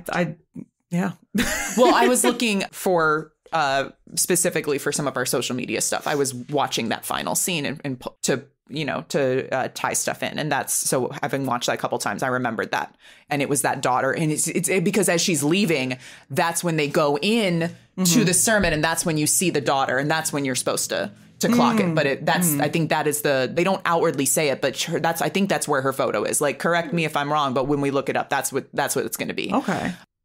I want to add on real quick. The other reference to X that I remembered was when she's in the psycho house and Kevin Bacon's chasing her. It's the X and the cross beams, which I don't know what it looks like in the psycho house. I don't have that pass. I got to work in the psycho house. Does it have an X inside it? I don't remember, but I thought it was really freaking cool to work there. Also, in that scene when they show the security guard, I'm like, that's Larry Fessenden. Well, because he's like, I know. I love that Maxxxine was getting recognized for her porn. Like, I know that it's like it's supposed to feel sleazy, but she just cares about being a star, and she's getting recognized by all these guys where it's like, oh, they've watched her in porn, but that doesn't bother her. So, yeah, the security guard is played by Larry Fessenden, who is the guy who gave Ty West his start. He owns Glass Eye Picks, and I believe that Ty was like his assistant in film school, and then he financed like House of the Devil for him. And so it's like someone if you watch You're Next, he's the old guy with the young girl at the beginning who's already dead. Yeah. Oh, the other house with the music playing and everything. I didn't know Same guy. I was like, oh, I love that you put him in this movie. Oh, that's so cool. That's good. I mean, I saw him from other movies, but I didn't realize that was the tie-in. That's really awesome. I love that. Okay, so back to this big finale. So she goes up the gondola. She goes in the house. And she opens the door. She sees the clip. She's like, her daddy is revealed. It's daddy. The killer's revealed. And he's just like, I'm trying to save you, baby. And she doesn't say a word. No. She's just so straight stunned. Trauma. Yeah, like you could tell, like he is not a good man. Right. And then she trips, and the suitcase tumbles down the hall. It's all of Molly's body parts and the head coming out. Yeah, with the scream. Her head is doing the scream. But I really liked that they don't say why she left. Like, I know she kind of touches on like what she like the reason she's there in X, because it's not like she's saying like, not everyone who does porn or does this is because of this. But she left. And then when she's facing her father who committed these atrocities, you know that there is a reason she left. And I'm fine with us not getting into it because you saw it in her acting. Yeah. Whatever the reason was, even if it's just Ty West and her are the only people who know the reason Maxxine left that house. But they know, and as an audience, it was portrayed. Yes. Right. Exactly. In a good way. I don't need to watch too much trauma because takes it to a dark place. Yeah. Mm-hmm. Well, that's something I thought, because Maxxine, she's a quiet person. I thought she doesn't have much dialogue. No. She really doesn't in this. And I think that's great. I mean, she's a great actress. She doesn't need dialogue.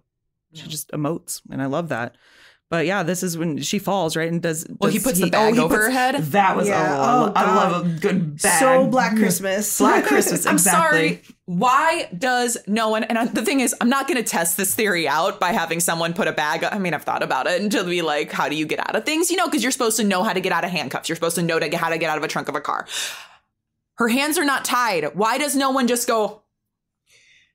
I mean, it's probably, in the moment you're scared, but like... Yeah, maybe her hand was pinned down. She couldn't quite get them. She's pulling at his hands. Don't pull at his hands. Rip the bag, and now the bag is useless. Yeah. Rip the... But every time I see a bag over the head thing that's not someone doing it intentionally with a little asphyxiation fetish, it drives me... Rip it, bite it with your teeth and gnash until there's a hole ripped through because you only need a little bit of air. But that always bothers me. It's one of those things where like you're not supposed to yell at the movie screen, but I'm sitting there like... But yes, then we get this big, final set piece, and like he's like, we're gonna make a movie bigger than any of these movies for salvation. Oh yeah, she's tied to a palm tree, which I thought was perfect irony of her Puritan. Oh my god, movie, stake, the witch at the stake, but it was a palm tree. That's her final girl moment. It's the same as in Puritan, overlooking all of LA with a great pool. And it really reminds me of there's this Hammer film called To the Devil a Daughter with Christopher Lee and Natasha Kinski. Is that the name of Klaus Kinski's daughter? Where she's like, there's like cult members all around her and she's like tied up like that. And I'm like, oh, this feels very similar. And I loved how Hollywood is a cult. Bro, look around. Oh, yeah. Cotton petals, sir. But that's another discussion. Well, he's dressed like a literal demon priest, and everyone else has like crazy black paint with the white outfits. The white cloaks. Yeah. And everything he's spouting. Like, I'm just, this is... it. And he's like, you wanted to be famous. This will make it more famous than anything. The exorcism. And quoting the Bible verses at her and everything. And I'm just sitting there like, this is pure villainy for me. Like, everything about this. Yeah. But he's like telling her to pretend to be having, to have a demon in her. It's like acting, dear acting. Well, because he's essentially that older version of... those fucking people that have those Christ television shows where they just televangelists and they sit there in their multi-million-dollar houses while telling you to send them money because giving them money so they can buy their 8th Porsche is going to save you from the depths of hell.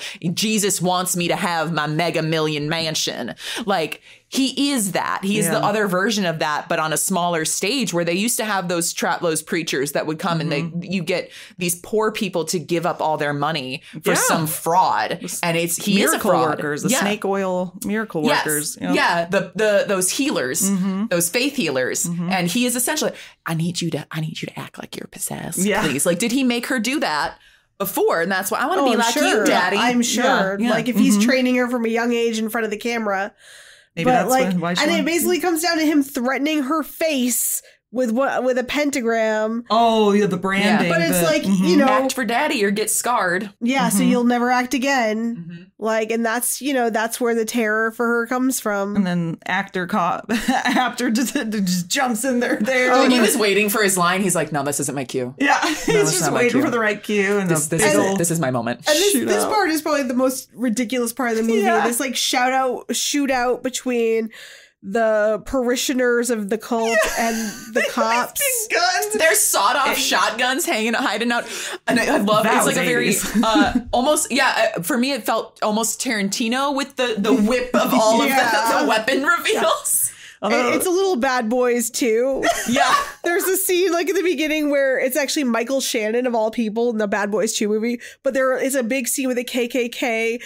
They have all these like it's cinematic lighting. It looks awesome. And then all of a sudden it's Will Smith and Martin Lawrence. They whip off their KKK robes and they both have guns in each direction. And Michael Bay goes around them with the camera. Oh my gosh. Very cop shootout movie. Yeah.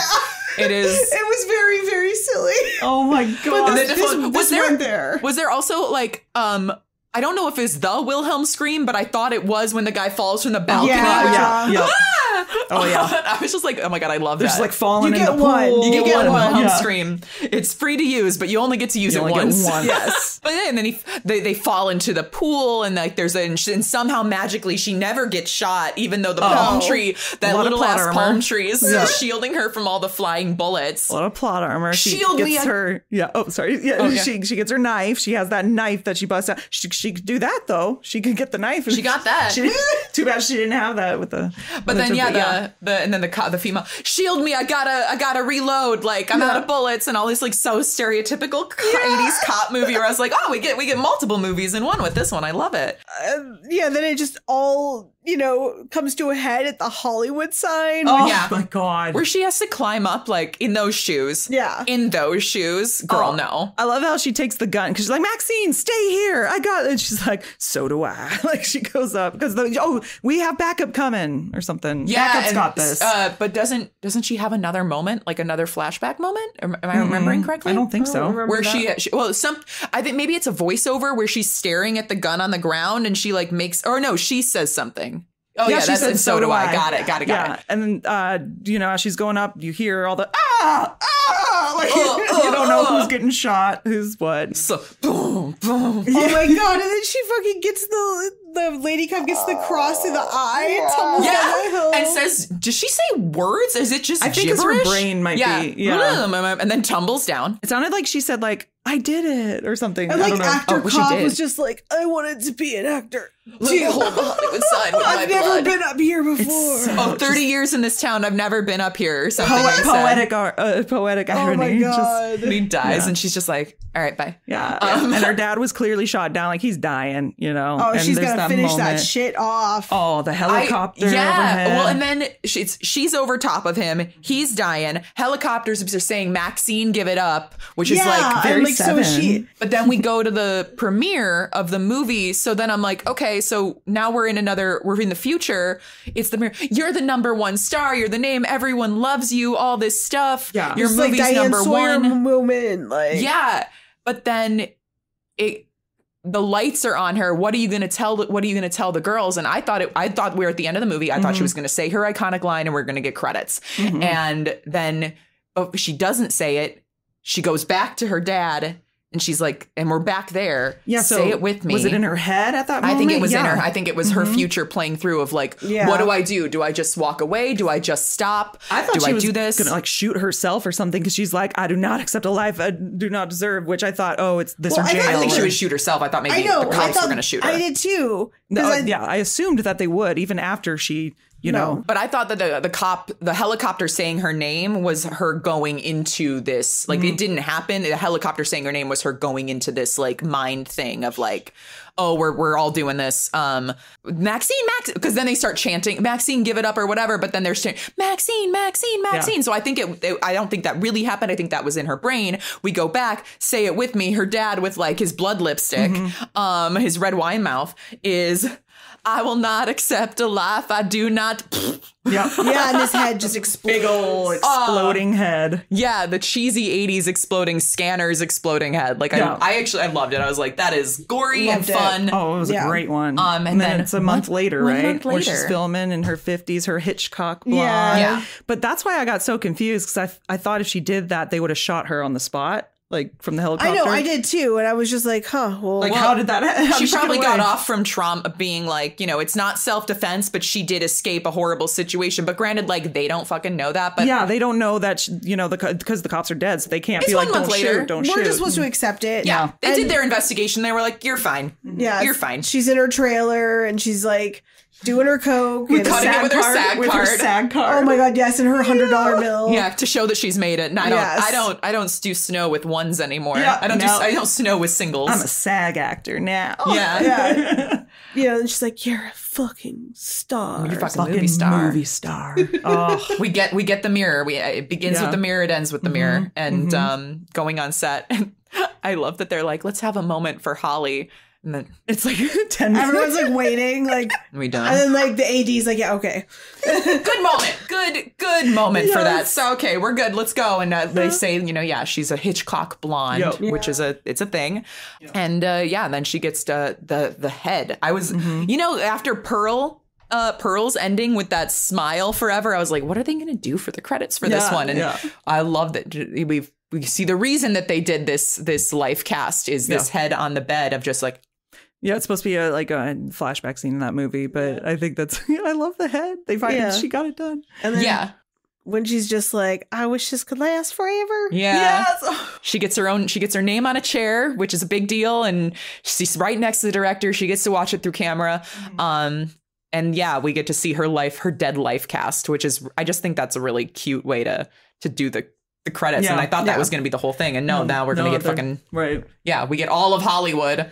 You mean Maxxxine? Wait, what? Did it say Maxxxine or Maxxine Wood? Am I making? No, I think it's just Maxxxine. Okay. Yeah, it's just Maxxxine as the Hollywood sign. Yeah. And then into the stars, like literally into the stars for the end of it. I was like, oh God, all right, this is still going. I'm going to sit here. Yeah. No, but that was the scene too where I wrote down in my notes. I was like, I think that's so cool that the soundtrack, that theme of that scene was Graham's thing. It was pretty much Graham's theme from Manhunter. I played them back to back and they were almost the same beat. I'm not saying they copied it. It was clearly a, reference to it. And I loved that. As we talked about before, Ty West is an absolute huge fan of Manhunter. That was so cool. Tom Noonan is in all of his early movies. Yeah. Well, and I guess I am now preconditioned to cry when Betty Davis Eyes come on. Oh my gosh. In the movie theater, I was like, why am I crying? And then Betty Davis Eyes comes on. And they had the Betty Davis quote in the beginning, so it was a good tie together. And I love that quote because he does call her a monster. And shows she's made it. She gets called a monster. She's made it. We get Betty Davis Eyes. I'm crying in a movie theater for no fucking reason. I want to take my top off. I start crying. But good. That was a good completion, full circle with the movie, and I really did love that. Yeah. And we get one last look at Hollywood. And supposedly he might not be done with the franchise. Oh, if the franchise enters another direction, like I love this trilogy as a trilogy. I think it's a perfect little cap on her life. But if he went in another direction within the world, I'm about that. Yeah, I mean, he hasn't failed us so far, so I'm not gonna say no, this was the perfect ending to it. But like, this was a really, really good. Yeah. If this is it, I'm fine. If it's not it, I'm also fine. It's great. His quote on it is, making a movie is at best 2 years of trauma. So we're just trying to figure out a story worth enduring that. Fair. I'm very grateful to A24. I'm very proud of these 3 movies, as it feels like a good place to stop, but I do have ideas of how to continue this, quote, universe, unquote, or whatever you want to call it. But in about 2 weeks, I will wake up for the very first time not thinking about something related to these movies. Then the movie is done, it's out, and I'm off to the next thing. And if that brings me back around to X, great. But if it brings me to something else, that's fine too. So we'll see. Okay. Interesting. All right, Ty. Thank you. And, ending the movie, Be Kind, Rewind. Yes. It just solidified that this was just a wonderful homage, whatever you say it, to 80s horror and to the VHS franchise. And this is coming from someone who obviously, like, if you're willing to endure 2 years of trauma, you love film. Yeah, of course. You love horror. Yeah. And that's the type of director I like having my full faith in. No, I feel like he keeps getting better and better. Like, you could tell he's really learning as he's going, but he's growing. He's growing a lot. Yeah. I think Ty West is Maxxxine. Yeah. I think. Okay. He ain't accepting a laugh he don't deserve. He done. No. He deserves everything. He deserves the world. That's really cool. No, but as a filmmaker, you have to be ambitious. And it's so hard and it's so heartbreaking. Yeah.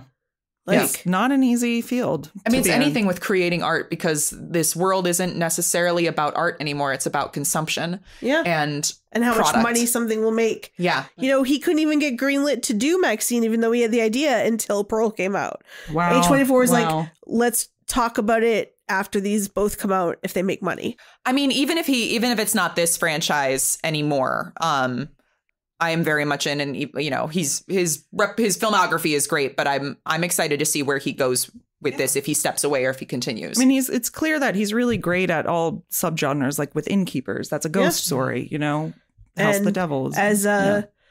Scorsese's a huge fan, and he said, he's like, I became a fan because of Innkeepers. He's like, because it's very Val Lewton, like you could take out all the scares and you'd still have a good movie. Yeah.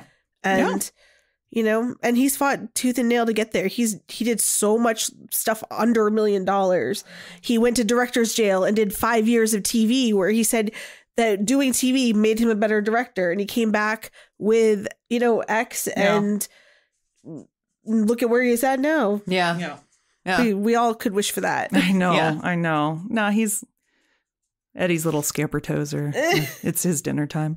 But I'm very happy. My 80s soul was very fulfilled. I'm very glad that he was so distinct with all these time periods. And you don't see that often in film. And I think it's really cool. And I'm excited that Maxxine is an icon. She's a star. Yeah. She's a star. She's a fucking star. Well, Serial Killer Summer isn't finished yet. No, this is only week 2. It's only week 2. Kellogg cereal summer. Cereal season. And, you know, we're coming back next week with another movie that's probably, it's rivalry. Can't say it now. It's rivaling. It is rivaling. It is rivaling. It is in competition with Maxxine to be the biggest horror movie of the year. Oof. So y'all should come back next Thursday, wherever you get your podcasts. Yes, indeed. For more Serial Killer Summer. And we have all of the podcasts. We have all of the podcasts. What am I saying? We're stumbling, man. Oh, you can find us on YouTube as well. All the podcasts are there as well. We also have a Patreon that you could find our full batshit episodes on if you really want to hear what these episodes are really like. So yeah, follow us on TikTok and Instagram for your socials, for our short form where we talk about things that aren't necessarily going to make it or things into the podcast, but that we are passionate about, obsessed with, and want to talk to you about. All right, well, like, subscribe, click the bell, and until next time, everyone, sweet screams. And whatever you do, don't fall asleep first. I will not accept a life I do not deserve. Fuck.